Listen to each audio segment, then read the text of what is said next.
Ketika dunia terdiam di depan layar, melihat reruntuhan Gaza dan ratapan manusia, banyak yang bertanya, di manakah Tuhan? Namun sedikit yang berani bertanya, siapa yang telah membuat Tuhan murka? Sebab tidak semua penderitaan adalah ujian. Ada penderitaan yang lahir dari pemberontakan. Ada kehancuran yang tumbuh dari tanah yang sudah lama menolak suara Tuhan. Tanah itu, yang dahulu menjadi tempat pertempuran Daud dan Goliat, kini kembali menjadi saksi bahwa roh Filistin belum mati. Roh itu bangkit, bersembunyi di balik nama agama, menyebut dirinya pembela Tuhan, padahal justru menentang Tuhan yang sejati. Mereka berdoa dengan bibir, tetapi hatinya penuh kebencian. Mereka mengangkat tangan bukan untuk menyembah, tetapi untuk mengutuk. Mereka memanggil nama Allah, tetapi Allah yang mereka serukan bukanlah Dia yang menciptakan langit dan bumi. Itulah iman yang telah tersesat. Iman yang telah dikotori oleh ideologi manusia. Tuhan sedang memperlihatkan kepada dunia betapa berbahayanya iman tanpa kebenaran. Sebab ketika iman dipisahkan dari kasih, yang tersisa hanyalah amarah. Dan dari amarah lahirlah kebencian, dan dari kebencian lahirlah kekerasan yang membinasakan. Mereka berkata, kami mati demi Tuhan. Tetapi bagaimana mungkin seseorang mati demi Tuhan, jika hidupnya saja tidak pernah tunduk kepadanya? Disitulah kebenaran yang pahit. Mereka tidak mati karena Tuhan. Mereka mati karena kesesatan. Ratusan tahun yang lalu, firman Tuhan sudah menubuatkan hal ini melalui Zefanya 2 ayat 4 dan 5. Sebab Gaza akan ditinggalkan orang dan Askelon akan menjadi sunyi.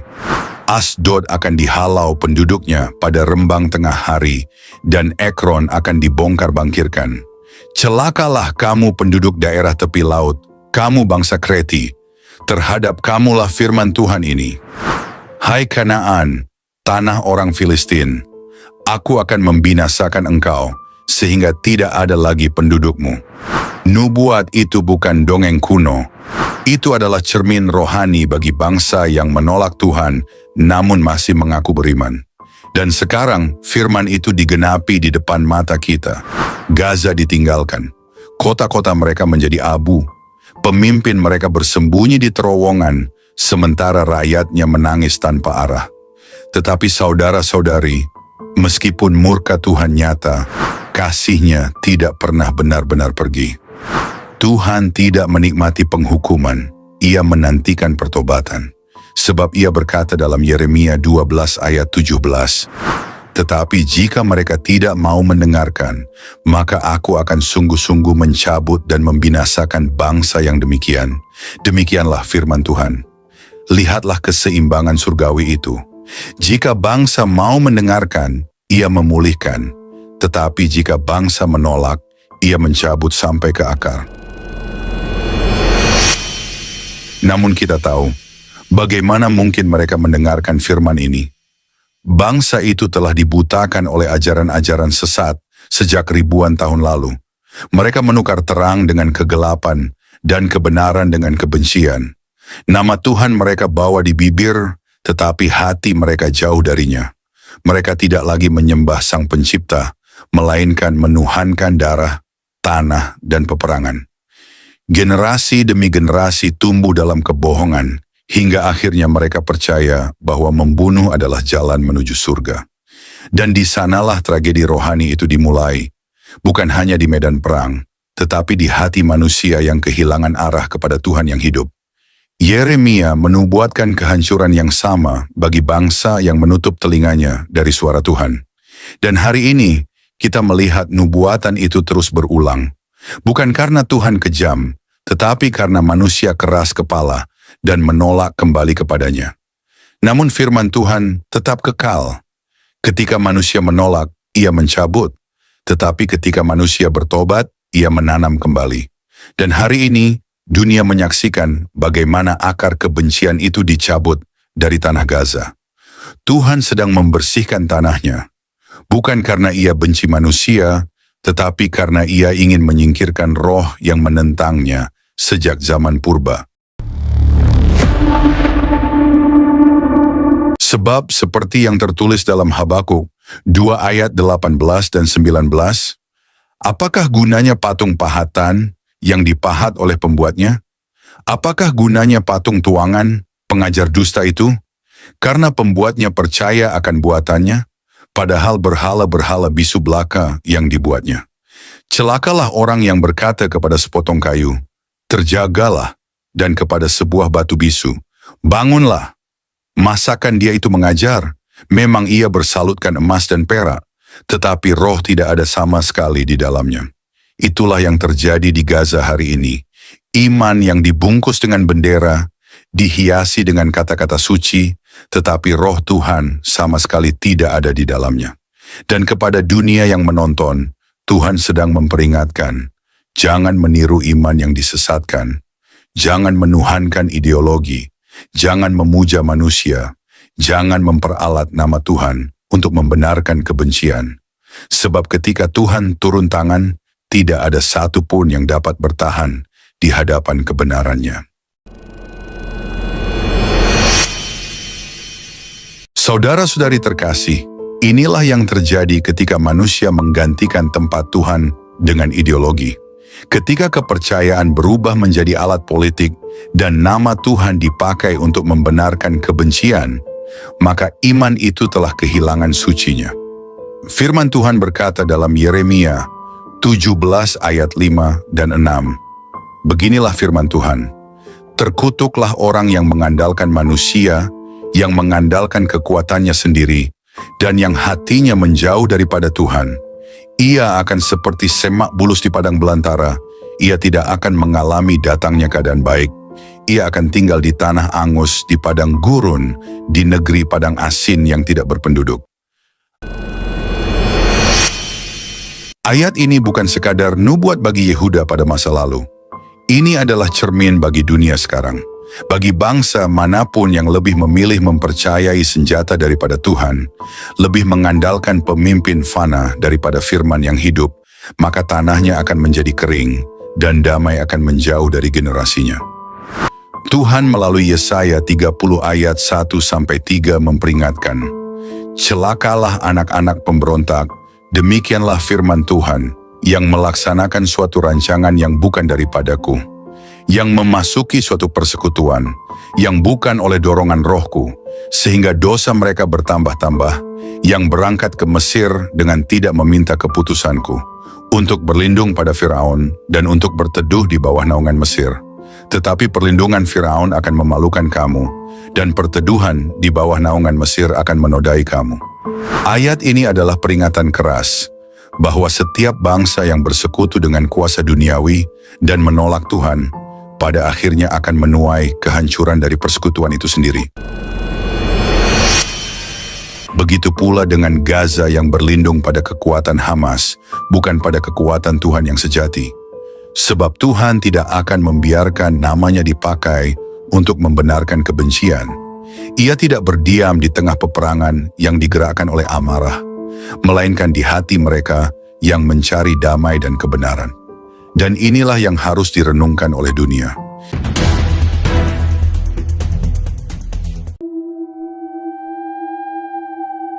Kita sedang menyaksikan bagaimana ideologi bisa menutupi wajah kasih, bagaimana nama Tuhan dipakai, tapi tanpa kehadirannya. Dan inilah tragedi rohani yang terbesar, ketika manusia lebih percaya pada kekuatan tangan sendiri daripada pada firman dan kehendak Tuhan. Inilah penyimpangan iman yang mengerikan. Mereka menyebutnya jihad. Sebab Tuhan yang sejati tidak pernah memuliakan kekerasan. Tuhan tidak berdiam di tengah kebencian, dan siapapun yang mengangkat senjata atas nama iman, tetapi kehilangan kasih, sesungguhnya telah kehilangan wajah Tuhan itu sendiri. Perang ini bukan sekadar tentang wilayah, tetapi tentang siapa yang benar-benar disembah, Tuhan yang hidup, atau ilusi yang diciptakan oleh hati manusia yang penuh amarah. Mereka tidak sadar bahwa iman seperti itu bukanlah iman yang menyelamatkan, melainkan iman yang menyesatkan. Sebab Tuhan tidak pernah memanggil manusia untuk membunuh demi namanya. Tuhan memanggil manusia untuk hidup. untuk mengasihi, untuk berdamai, untuk memuliakan. Dia melalui kasih dan kebenaran, bukan melalui darah dan api.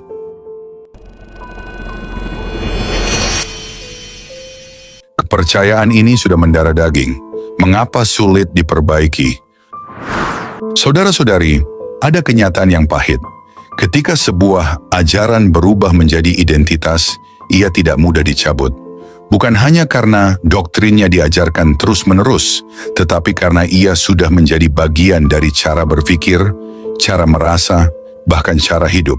Selama ribuan tahun, kepercayaan itu menanamkan benih kebencian, menumbuhkan kesombongan rohani, dan membuat banyak orang percaya bahwa agama mereka harus menjadi yang nomor satu di dunia. Itulah sebabnya kesesatan ini begitu sulit diperbaiki. Bukan hanya karena mereka tidak mau mendengar kebenaran, tetapi karena mereka yakin sepenuhnya bahwa kebohongan itulah kebenaran. Mereka hidup dalam ilusi bahwa dengan menyingkirkan bangsa lain, mereka sedang melayani Tuhan. Padahal yang mereka layani hanyalah ambisi manusia yang dibungkus nama Tuhan. Dan inilah tragedi terbesar ketika iman sejati tergantikan oleh fanatisme dan ketika penyembahan kepada Tuhan digantikan oleh penyembahan terhadap ideologi. Sampai akhirnya mereka tidak lagi sadar bahwa yang mereka tinggikan bukan Tuhan yang hidup, melainkan berhala dalam bentuk ajaran yang mereka anggap suci.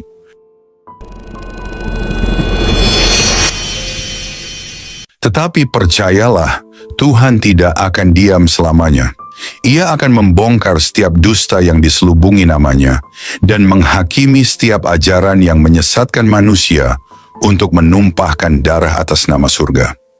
Akan tiba waktunya ketika terang kebenaran menembus gelapnya kebohongan, dan dunia akan melihat siapa yang benar-benar menyembah Tuhan dan siapa yang menyembah kebencian. Yerusalem tidak akan jatuh ke tangan mereka, sebab Tuhan sendiri yang menjaganya. Dan semua bangsa yang menentang rancangannya akan menyadari satu hal, bahwa tidak ada nama lain di bawah langit yang berhak dimuliakan selain nama Tuhan yang hidup. Dia yang memberi hidup, bukan yang menuntut darah.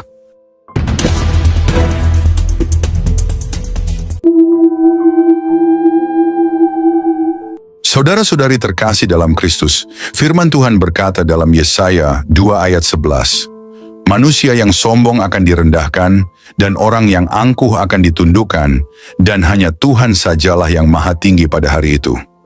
Ayat ini berbicara bukan hanya tentang keangkuhan pribadi, tetapi juga tentang kesombongan rohani, ketika manusia berani mengangkat ajarannya sendiri di atas kebenaran Tuhan.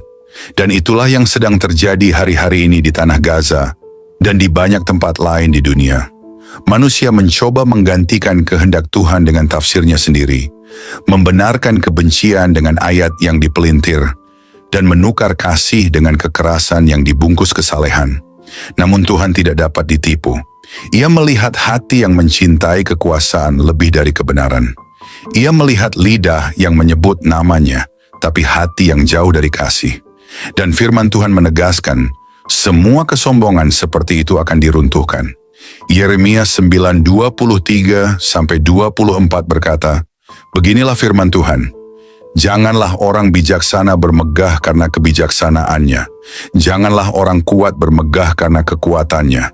Janganlah orang kaya bermegah karena kekayaannya. Tetapi siapa yang mau bermegah, baiklah bermegah karena yang berikut, bahwa ia memahami dan mengenal aku, bahwa akulah Tuhan yang menunjukkan kasih setia, keadilan dan kebenaran di bumi. Sungguh, semuanya itu kusukai, demikianlah firman Tuhan.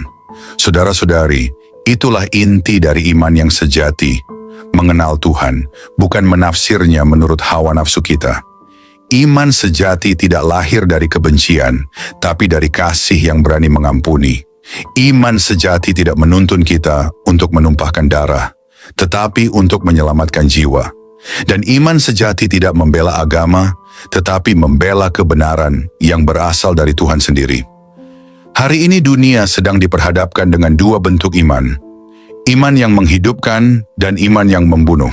Yang satu berasal dari surga, yang lain dari ambisi manusia. Dan cepat atau lambat, Tuhan akan memperlihatkan perbedaan keduanya. Karena itu, marilah kita berjaga-jaga. Jangan biarkan nama Tuhan dipakai untuk tujuan yang bukan darinya. Jangan biarkan hati kita ikut terbakar oleh kebencian dunia. Sebab Yesus berkata dalam Matius 5:9, "Berbahagialah orang yang membawa damai, karena mereka akan disebut anak-anak Allah." Yerusalem, Gaza, dan seluruh bumi ini akan terus menjadi medan ujian bagi iman manusia.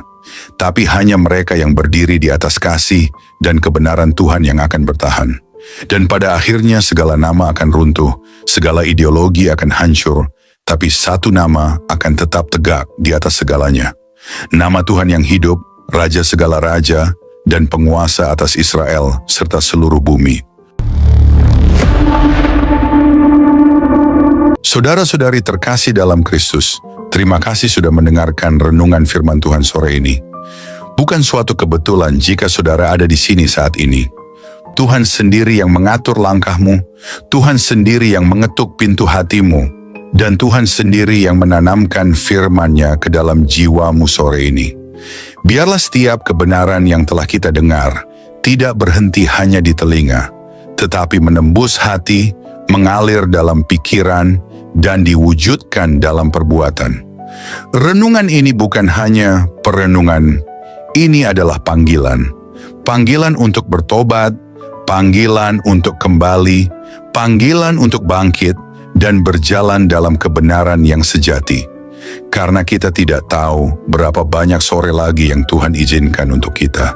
Kita tidak tahu apakah esok masih milik kita, tapi hari ini, sore ini, adalah anugerah yang tidak boleh disia-siakan. Mungkin ada banyak hal yang belum saudara mengerti, banyak luka yang belum sembuh, banyak doa yang belum terjawab. Tapi percayalah, Tuhan tidak pernah tutup telinga terhadap jeritan jiwa yang jujur, dan tidak pernah tutup mata terhadap air mata yang jatuh dalam diam. Tinggallah dalam kasih-Nya, berjalanlah dalam terang-Nya, dan peliharalah imanmu sampai akhir. Sore ini mungkin telah berakhir, tetapi firman yang telah tertanam dalam hati kita, biarlah itu terus tumbuh, menguatkan, menyucikan, dan membentuk kita menjadi serupa dengan Kristus.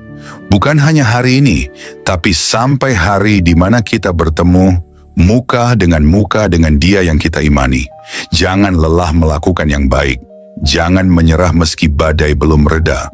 Tetaplah percaya bahwa Tuhan tidak pernah melepaskan tangan-Nya dari orang-orang yang berharap kepadanya.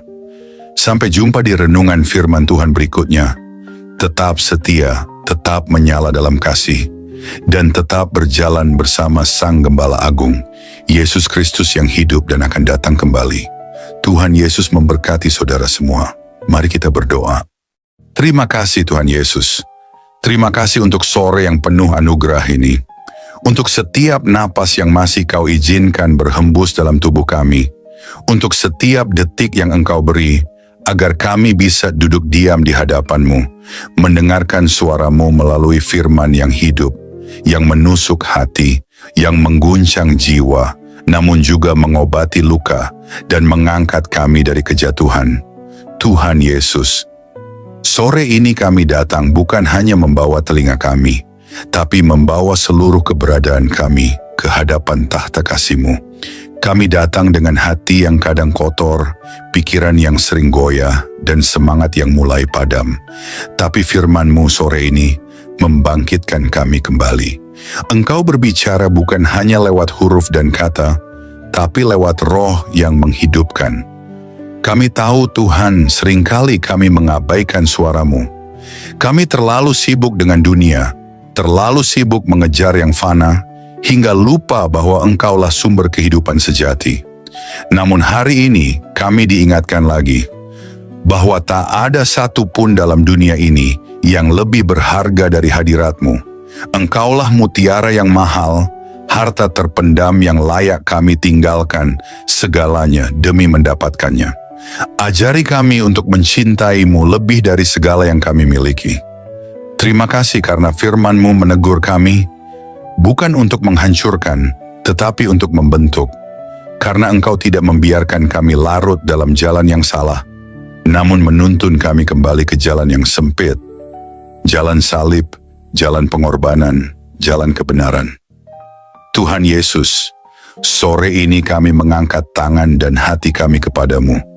Segala yang telah kami dengar, biarlah tidak hanya tinggal dalam pikiran, tanamkan itu dalam hati kami yang paling dalam.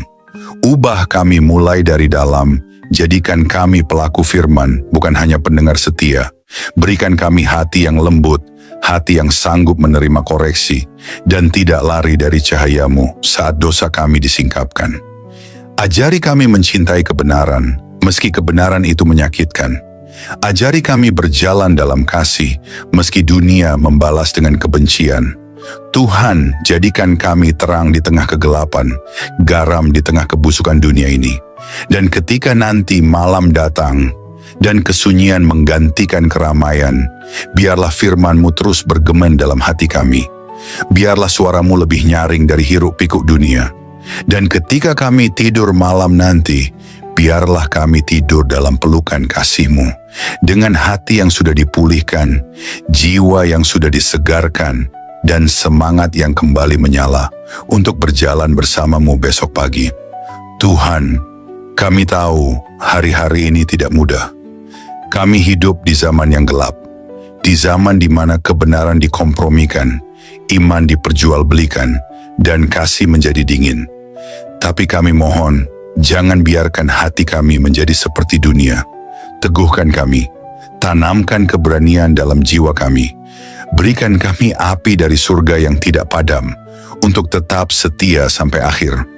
Kami tahu jalan sempit itu tidak mudah, tapi kami tahu Engkau menyertai setiap langkah yang kami ambil. Meskipun air mata kami jatuh, Engkau mengumpulkannya dalam kirbat-Mu. Meskipun kami berjalan dalam lembah kelam, Engkau tetap setia menggandeng tangan kami. Kami tidak sendiri, kami tidak ditinggalkan. Berkati setiap orang yang mendengar renungan sore ini, dimanapun mereka berada, apapun pergumulan mereka, biarlah kasih-Mu menjamah dan menjawab mereka satu persatu. Angkat yang tertunduk, pulihkan yang remuk, dan kuatkan yang nyaris menyerah. Sore ini, kami pulang dari hadapan firman-Mu, bukan sebagai orang yang sama, tapi sebagai orang yang telah disentuh surga. Kami pulang dengan damai, kami pulang dengan harapan baru, kami pulang dengan keyakinan bahwa Engkau tetap berdaulat di atas segala hal yang tidak kami mengerti. Dan jika malam ini adalah malam terakhir kami di dunia ini, biarlah kami ditemukan tetap setia, tetap percaya, dan tetap memandang wajah-Mu. Kami rindu saat Engkau datang kembali, Tuhan. Kami rindu melihat langit terbelah, malaikat meniup sangkakala, dan Engkau turun dengan kemuliaan. Jadikan kami mempelai yang siap. Jadikan kami gereja yang berjaga-jaga. Jadikan kami umat yang tidak tertidur. Kami tidak ingin Engkau datang tiba-tiba, dan kami masih bermain-main dengan dunia. Bangunkan kami, Tuhan. Sadarkan kami. Segarkan kami, dan kuduskan kami hari demi hari. Terima kasih Tuhan Yesus. Segala pujian hanya bagi-Mu, segala kemuliaan hanya bagi nama-Mu, dan segala hidup kami hanya bagi kehendak-Mu. Dalam nama Tuhan Yesus Kristus, Tuhan yang hidup, Tuhan yang akan datang kembali, kami menutup renungan sore ini dengan penuh syukur dan kerendahan hati. Amin. Mari kita berdoa. Bapa kami, Bapa kami yang di sorga, dikuduskanlah nama-Mu. Datanglah kerajaan-Mu, jadilah kehendak-Mu di bumi seperti di sorga. Berikanlah kami pada hari ini makanan kami yang secukupnya. Dan ampunilah kami akan kesalahan kami, seperti kami juga mengampuni orang yang bersalah kepada kami. Dan janganlah membawa kami ke dalam pencobaan, tetapi lepaskanlah kami daripada yang jahat. Karena Engkaulah yang mempunyai kerajaan dan kuasa dan kemuliaan sampai selama-lamanya. Amin.